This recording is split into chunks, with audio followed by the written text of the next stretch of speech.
बाळांनो, आज आपण मेथीची भाजी बनवू। उकळीमध्ये हिरवी मिरची, लसूण आणि थोडस मीठ टाकून कुटून घेऊ। त्याच ठेच्यामध्ये थोडेसे शेंगदाणे कुटून घेऊ। भाजीला स्वच्छ पाण्याने धुवून घेते।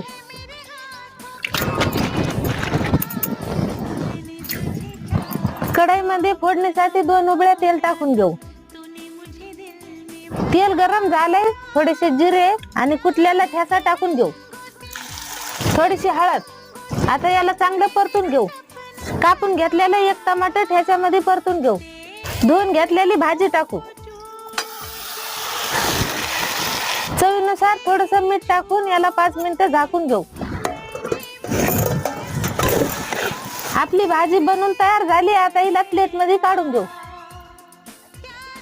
आपली मेथीची भाजी बनवून तयार आहे। व्हिडिओ आवडल्यास लाईक आणि फॉलो करा।